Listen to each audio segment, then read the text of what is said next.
Hello बच्चों, welcome back to my YouTube channel Maths plaza.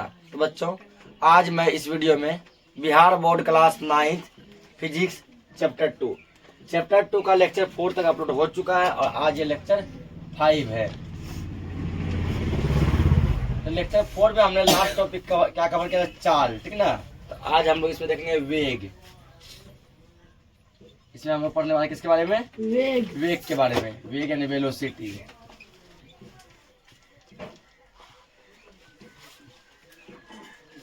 चाल का डेफिनेशन बताए थे कि इकाई समय में तय की गई दूरी को चाल कहते हैं, ठीक है। इकाई समय में तय की गई दूरी को चाल कहते हैं।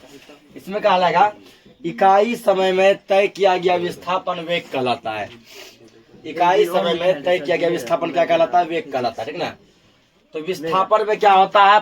मात्रक और परिमाण और दिशा दोनों होते हैं, ठीक ना। विस्थापन में परिमाण और दिशा दोनों होते हैं और विस्थापन क्या है? एक सदिश राशि है। इसीलिए वेग में भी परिमाण और दिशा दोनों होगा। वेग में भी क्या होगा? परिमाण और दिशा दोनों होगा। ये भी सदिश राशि होगा। चाल और वेग में डिफरेंस क्या है? डिफरेंस ये है कि चाल में जो है दिशा नहीं होता, केवल परिमाण होता है, ठीक ना। किधर भी चाल चल सकता है, लेकिन वेग में क्या होता है? परिमाण के साथ साथ दिशा भी होता है। इसका एक फिक्स होता है, ठीक ना।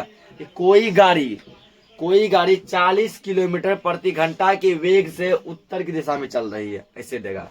या फिर कोई ट्रेन 120 किलोमीटर प्रति घंटा की रफ्तार से, ठीक ना, दक्षिण की दिशा में चल रही है, तो इसमें दिशा दिया होगा। चाल में से ऐसा लिखेगा, कोई ट्रेन 120 किलोमीटर प्रति घंटा की चाल से चल रही है। किधर भी चले उससे कोई मतलब नहीं है। तो इसमें क्या होता है? दिशा भी होता है, ठीक है। इसमें क्या होता है? दिशा भी होता है। लिखेंगे यहाँ पे इकाई समय में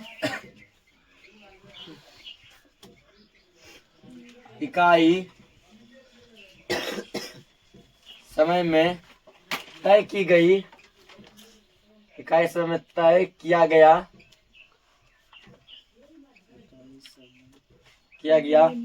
विस्थापन इकाई समय में तय किया गया विस्थापन वेग कहलाता है। वेग कहलाता है। इकाई समय मतलब कि एकांक समय, ठीक ना। या तो 1 सेकेंड रहेगा, या तो 1 मिनट रहेगा, या फिर 1 घंटा रहेगा, ठीक है। जो भी रहेगा एक रहेगा। इकाई समय में तय किया गया विस्थापन क्या कहलाता है? वेग कहलाता है। इसको नोट करो। इसमें और भी देखते हैं हम लोग इम्पोर्टेंट नोट। और इसमें देखो दो वेग जो है, ठीक ना, दो टाइप का मतलब होता है। जैसे मान लीजिए एक प्रारंभिक वेग और एक अंतिम वेग। तो प्रारंभिक वेग को हम लोग यू से लिखते हैं। लिखेंगे यहाँ पे प्रारंभिक मतलब शुरू का वेग। ऐसे समझो कि जैसे कोई गाड़ी जिस टाइम चलना स्टार्ट किया, ठीक ना, उस टाइम उसका स्पीड कितना था, उसका वेलोसिटी कितना था, और जहां जब पहुंचा, ठीक ना, तब उसका वेलोसिटी कितना था। वो जब निकला प्रारंभिक, जब पहुंचा तो अंतिम। लिखेंगे यहाँ पे प्रारंभिक वेग को यू, स्मॉल यू लिखेंगे, यू से, तथा अंतिम वेग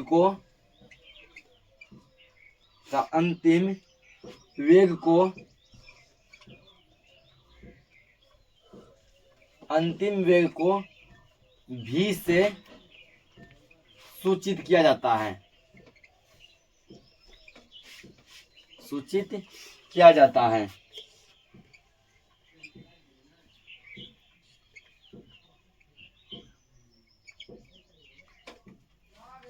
अगला पॉइंट इसमें लिखना है, ठीक ना। वेग को प्रायः, अब ये पूरा वेग का बात कर रहे हैं, ठीक। वहां बोले प्रारंभिक और अंतिम। प्रारंभिक को यू से, अंतिम को भी से, ठीक ना। अब यहाँ दिए वेग, पूरा वेग को किससे करते हैं? वेग को प्रायः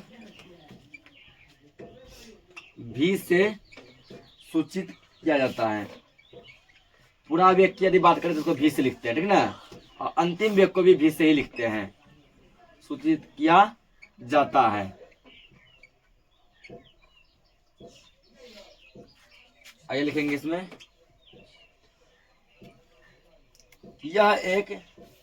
यह मतलब कौन? वेग, ठीक है ना। यह एक सदिश राशि है। क्योंकि वेग में दिशा भी होता है, ठीक ना, और जिसमें दिशा होता है वो सदिश कहलाता है। यह एक सदिश राशि है।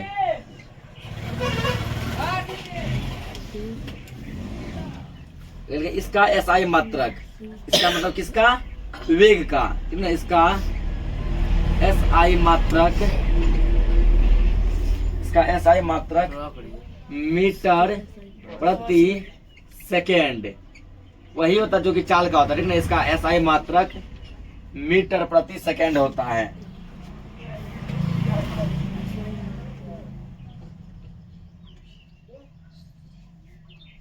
कल के वेग का सूत्र, वेग का सूत्र इतना पहले नोट करो, ठीक ना, इन्हें दिख रहा है, लिखो इतना पहले, लिखा है इतना, इसको नोट करो, एक पॉइंट इसमें और बनेगा, ठीक ना। तो इसमें और देखो पॉइंट, ठीक ना, फिर एरो मारे उसके नीचे लिखना आगे वेग का सूत्र,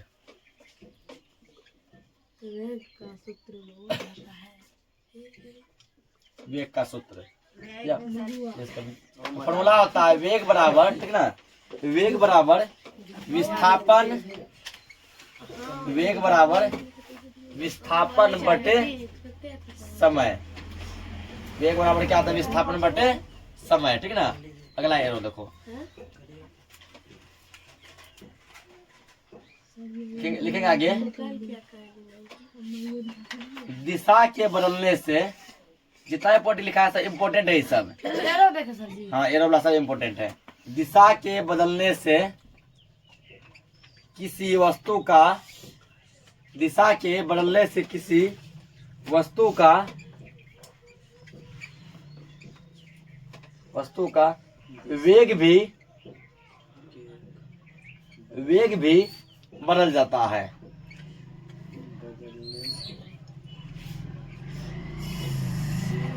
तो कहने का मतलब हुआ जैसे कोई गाड़ी मान लो कि उत्तर की दिशा में चल रहे, ठीक ना, उस टाइम उसका वेग था 10 मीटर प्रति सेकेंड, दिशा मान लो बदल दिए, उत्तर से कर दिए पूरब, कितना कर दिए पूरब, अब उसका वेग बदल जाएगा, या तो 10 से ज्यादा होगा या फिर 10 से कम होगा। तो क्या दिशा के बदलने से वेग भी बदल जाता है। आगे लिखेंगे यहाँ पे किसी वस्तु का वेग, किसी वस्तु का वेग, वस्तु का वेग धनात्मक, धनात्मक या ऋणात्मक, ऋणात्मक या शून्य, शून्य हो सकता है, हो सकता है। तो चाल जो होता है, चाल हमेशा होता है धनात्मक, यानी हमेशा पॉजिटिव होता है, ठीक ना। वेग कभी पॉजिटिव भी हो सकता है धनात्मक, कभी ऋणात्मक यानी कि नेगेटिव भी हो सकता है, और कभी कभी वेग जो है जीरो भी हो सकता है, ठीक ना। इस सब पॉइंट को नोट करो। तो क्या है वेग के प्रकार, ठीक है, वेग के प्रकार, जिस तरह चाल जो है 4 प्रकार का हुआ था, चाल की तरह वेग भी कितने प्रकार के होते हैं, 4 प्रकार के। लिखेंगे वेग, वेग 4 प्रकार के होते हैं, होते हैं।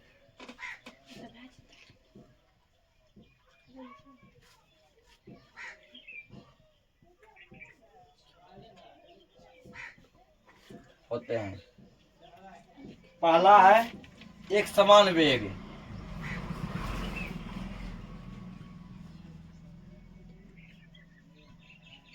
एक समान वेग। दूसरा है असमान वेग,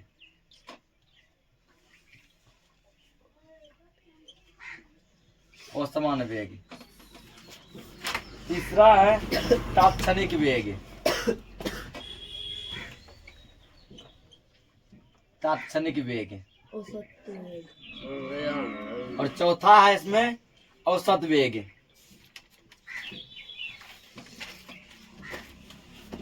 अब चारों को हम लोग समझेंगे कि एक समान वेग क्या है, और समान वेग क्या है, तात्क्षणिक वेग क्या है, औसत वेग क्या है, ठीक है ना।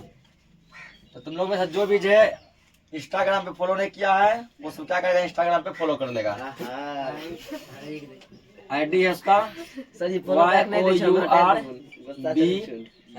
YOURBTTURAJ, your Bittu Raj without space. यहाँ को वेग, औसत वेग हो गया ना। तो अब पहला देखते हैं कि एक समान वेग क्या है। तो क्या एक समान वेग क्या है, ठीक ना। तो चाल में बताए थे कि जब कोई वस्तु समान समय में समान दूरी तय करती है तो उसको एक समान चाल में समझा जाता है, ठीक ना। तो इसमें लिखेंगे जब कोई वस्तु समान समय में समान विस्थापन तय करता है, समान समय में समान विस्थापन तय करता है। जैसे मान चलो कि जब गाड़ी चलना स्टार्ट किया था तो वो 10 मिनट में 2 घंटा चलता था, ठीक ना। इतना 10 मिनट में मान लो 2 किलोमीटर चलता था। उसके बाद चलता गया 1 घंटा बाद भी क्या देखते हैं कि वो 10 मिनट में 10 किलोमीटर उतना ही चल रहा है, ठीक ना। फिर और चलते रहा, यानी कि समय भी समान रहेगा, विस्थापन भी क्या रहेगा, समान रहेगा। तो जब समान समय में समान विस्थापन तय किया जाता है तो ऐसे वेग को हम लोग एक समान वेग कहते हैं। लेकिन जब कोई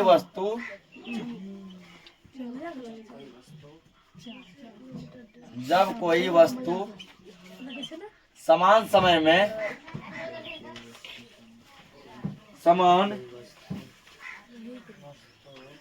समय अंतराल में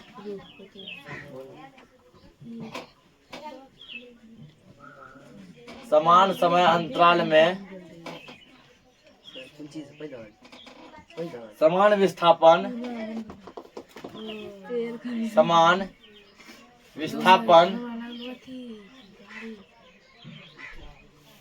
तय करता है तो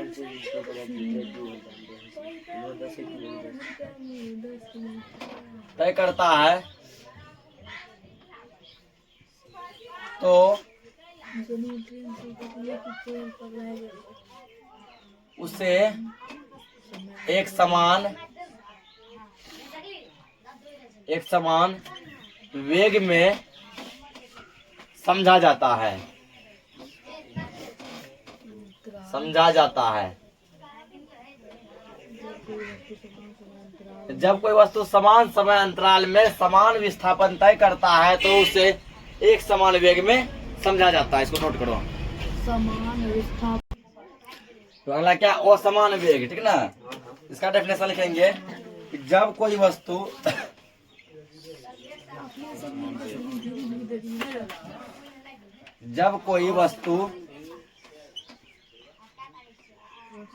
समान समय अंतराल में असमान विस्थापन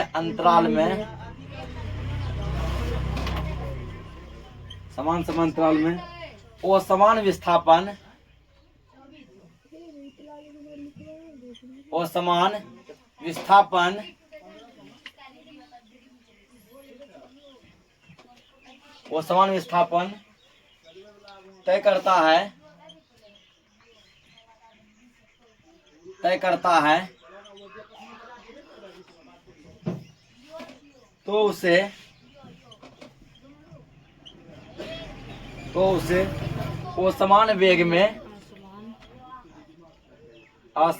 वेग में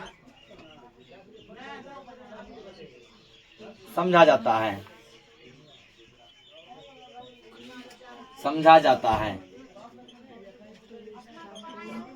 तो जिसको चाल का एक समान चाल असमान चाल से याद होगा, ये ऑटोमेटिकली याद हो जाएगा।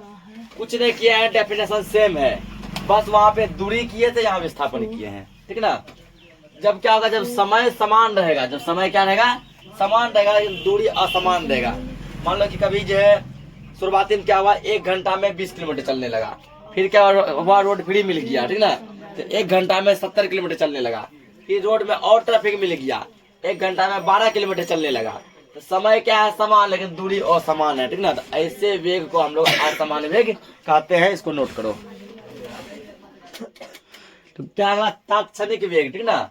तो तात्क्षणिक वेग वो वेग होता है जो किसी खास समय पर खास पॉइंट पे होता है। जैसे इसका बताए थे, जैसे मान लीजिए कि किसी के घर में, ठीक ना, एक इतना छोटा छेदा है, छेद है, और इधर से क्या हुआ, एक बस गुजरी, ठीक ना।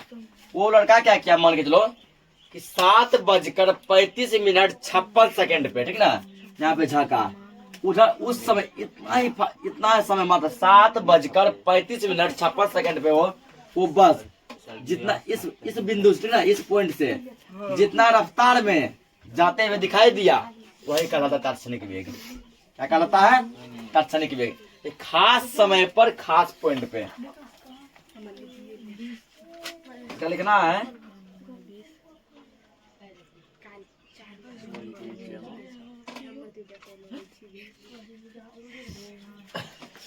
तो डेफिनेशन हम लोग लिखेंगे, हल्ला मत करो, लिखो किसी खास समय में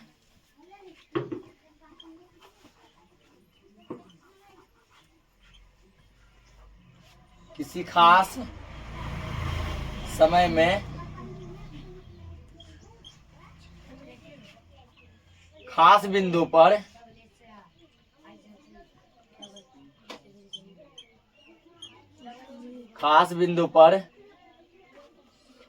किसी वस्तु का वेग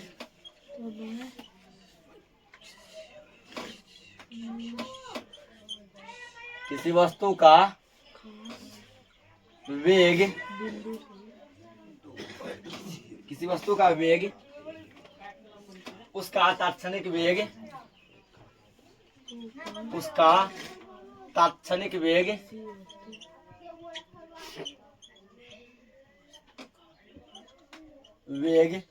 कहलाता है।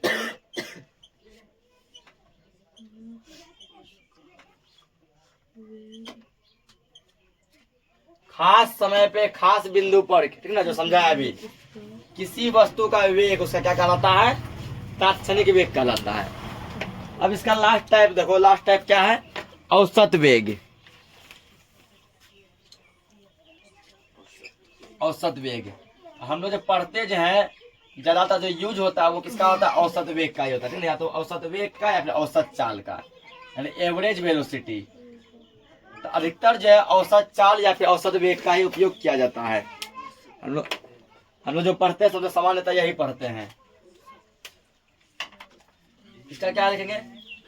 भिन्न भिन्न समय अंतरालों में, अलग अलग समय में, भिन्न भिन्न मतलब क्या हो गया? अलग अलग लिखना है यहाँ पे, भिन्न भिन्न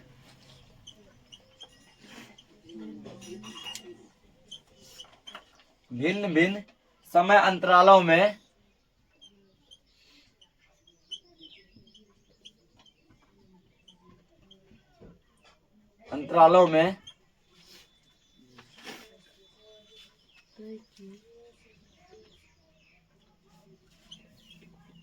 तय किया गया कुल विस्थापन एवं उसमें लगे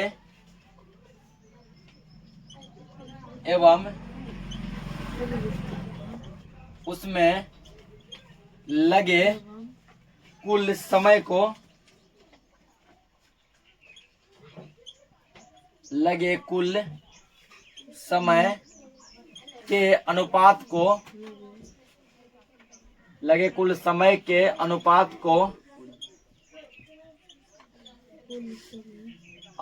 को औसत वेग कहते हैं।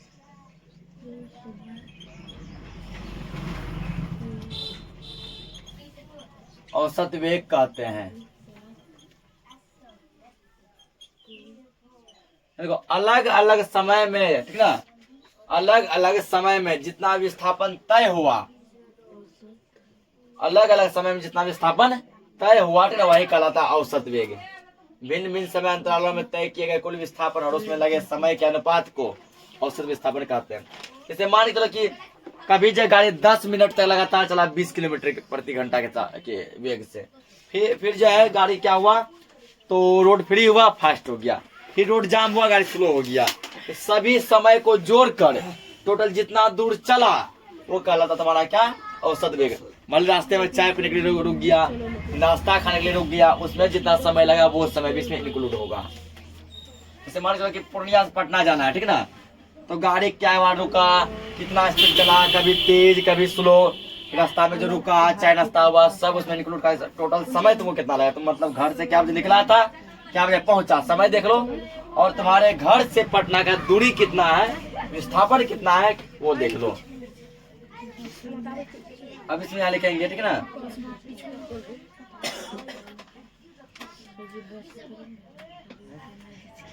इसे मतलब किससे, औसत वेग को, इससे v पे ये रेकरिंग है, ठीक ना।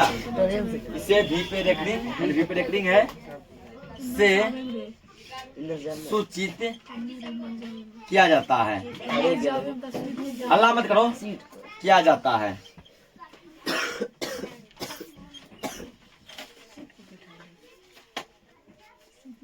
यहाँ औसत वेग का सूत्र, औसत वेग का